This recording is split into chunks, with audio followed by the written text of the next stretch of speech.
Hello students. आज से मैं मैथ्स में कंपटीशन एग्ज़ाम के लिए आपके जितने भी एग्ज़ाम होते हैं एक सीरीज स्टार्ट कर रहा हूं, जिसमें हर 2 दिन में मैं एक वीडियो डालूंगा। फिलहाल में मैं प्रॉफिट लॉस और लॉस अर्थात लाभ और हानि से रिलेटेड क्वेश्चंस को और कैसे करते हैं और उनके बेसिक फार्मूले क्या होते हैं, शॉर्ट ट्रिक क्या होती हैं, इस पर एक सीरीज चला रहा हूँ। आप अगर कोई भी कंपटीशन एग्ज़ाम देते हैं तो आप देखिएगा। हमारे सामने आप जैसे ही हम प्रॉफिट और लॉस क्या होता है, आप कोई भी बिजनेस करते हैं तो आप आपको या तो लॉस हो सकता है या प्रॉफिट हो सकता है। वैसे आप क्या कर सकते हैं, लाभ कमाने के लिए भी कोई भी व्यापार करते हैं, लेकिन कभी कभी हानि भी हो जाती है। तो हमारे सामने सबसे पहले होता है, हम क्या करते हैं, बिजनेस, मान लो आप कोई बिजनेस करना चाह रहे हैं तो सबसे पहले क्या करेंगे, आप मार्केट जाएंगे, होलसेल वाले बड़े मार्केट जाएंगे और वहां से सामान को खरीद के लाएंगे। वहां हमें सामान जिस कीमत पर मिलेगा उसे हम क्या कहेंगे, कॉस्ट प्राइस कहेंगे, या उसे हम क्या कहेंगे, क्रय मूल्य कहेंगे। अब फिर सामान को लाके आपने अपनी दुकान पर, अपनी शॉप पर रखा, उसको जिस कीमत पे आपने अपने ग्राहक को बेचा उसे हम कहते हैं सेलिंग प्राइस। आपने कितनी कीमत पे उसको सेल किया उसे सेलिंग प्राइस कहते हैं और हिंदी में उसे विक्रय मूल्य कहते हैं। अब आपको लाभ कब होगा, लाभ तब होगा जब आपकी जो आर्टिकल है, आपका जो वस्तु है, वो ज़्यादा कीमत पे आप बेच पाओ और कम पर खरीद के लाओ। अगर आपका सेलिंग प्राइस ज़्यादा होगा और कॉस्ट प्राइस कम होगा तो उस केस में आपको क्या होगा, लाभ या प्रॉफिट होगा। तो प्रॉफिट कितना होगा ये डिपेंड करता है आपको कितने में आपने बेचा। तो यहाँ पे क्या हो जाएगा, selling price minus cost price. अगर आपका कॉस्ट प्राइस ज़्यादा है सेलिंग प्राइस से तो सीधी सी बात ये है, आपको नुकसान होगा। और नुकसान के केस में आपका लॉस इक्वल टू क्या होगा, cost price minus selling price. अब आपको अगर प्रॉफिट हुआ तो उस केस में अगर आपको कॉस्ट प्राइस गिवन है और सेलिंग प्राइस पता करना है तो यहाँ पे जो हमारा फार्मूला होता है वो कहता है cost price bracket 100 plus percent of profit और अपॉन 100।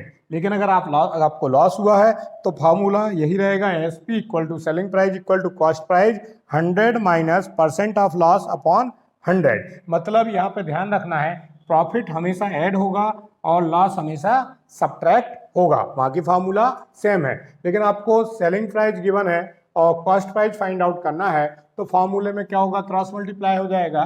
तो कॉस्ट प्राइस इक्वल टू क्या होगा, सेलिंग प्राइस इंटू 100 और वही रहेगा 100 प्लस परसेंट ऑफ प्रॉफिट। ये मैंने आपको पहले ही बताया, प्रॉफिट हमेशा क्या होता है, ऐड होता है, लाभ हमेशा क्या होता है, प्लस होता है। और इन केस ऑफ लॉस में क्या होगा, selling price into 100 upon 100 minus percentage of loss. ये हो गया। अब हम कुछ एग्जाम्पल करके देख लेते हैं। पर हम देखते हैं पहला क्वेश्चन। हमें कहा गया कि एक व्यक्ति ने एक कार को, पुरानी कार को खरीदा। कितने में खरीदा, 6200 में खरीदा, 6200 रुपये अर्थात 6200 रुपीज में खरीदा। उसने रिपेयर पे कितना खर्च किया, 1700 रुपीज खर्च किया। और उसने बाद में इस कार को क्या किया, रिसोल्ड कर दिया 8200 रुपीज में, क्या कर दिया, रिसोल्ड कर दिया। तो हमें बताना है इसको प्रॉफिट हुआ या लॉस हुआ, और अगर प्रॉफिट हुआ तो कितना हुआ और लॉस हुआ तो कितना हुआ। तो सबसे पहले हम क्या करेंगे, इसका टोटल कॉस्ट प्राइस निकालेंगे। कॉस्ट प्राइस क्या होता है, टोटल आपने कितने में खरीदा और उस पर कितना खर्च किया उस पर्टिकुलर आर्टिकल पे, वो क्या होगा, कॉस्ट प्राइस होगा। तो यहाँ दो अमाउंट हमें दिख रहे हैं, 6200 और 1700। इन दोनों को उसने क्या किया है, खर्च किया है कार के ऊपर।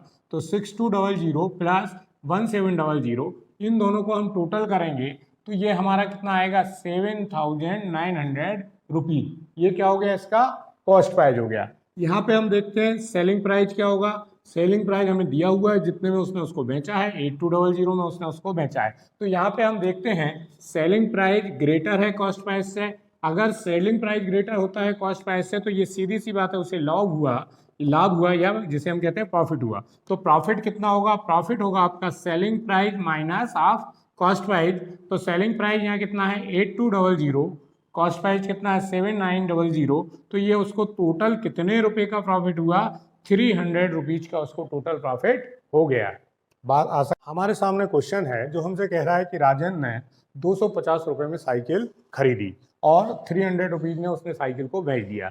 तो एक्चुअल में उसको प्रॉफिट कितना हो, प्रॉफिट परसेंट कितना हुआ, कितने परसेंट का प्रॉफिट हुआ, हमें ये फाइंड आउट करना है। तो प्रॉफिट परसेंट के लिए हमारे पास फार्मूला होता है profit into 100 upon cost price, अर्थात लाभ प्रतिशत इक्वल टू क्या होता है हमारा, लाभ इंटू 100 अपॉन कॉस्ट प्राइस। इस तरीके से अगर हमें लॉस के केस में निकालना हो तो लॉस परसेंट या इसे कहें हम हानि प्रतिशत, तो इसका भी क्या होगा, आपका लॉस होगा इंटू 100 अपॉन कॉस्ट प्राइस होगा।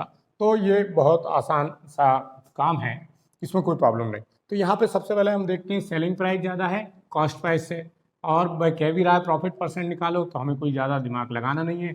तो प्रॉफिट निकालने के लिए पहले प्रॉफिट निकालेंगे। प्रॉफिट क्या होगा, ₹300 माइनस 250। क्यों? क्योंकि प्रॉफिट क्या होता है हमारा, selling price minus of cost price. तो ये कितना बचा, ₹50 का उसको प्रॉफिट हुआ। तो हमें क्या करना है, प्रॉफिट परसेंट निकालना है, हमें स्पीड में करना होंगे। प्रॉफिट परसेंट इक्वल टू कितना होगा, प्रॉफिट कितना है हमारा 50 इंटू कितना हो गया 100 अपॉन कॉस्ट प्राइस कितना है 250। इसको अगर हम कैंसिल आउट कर देते हैं तो 250 है आपका, तो यहाँ पे जीरो से हम जीरो को उड़ा देते हैं और 25 4 जा 100, तो 5 4 जा कितना हो गया 20। तो ये 20% का इसको प्रॉफिट हुआ।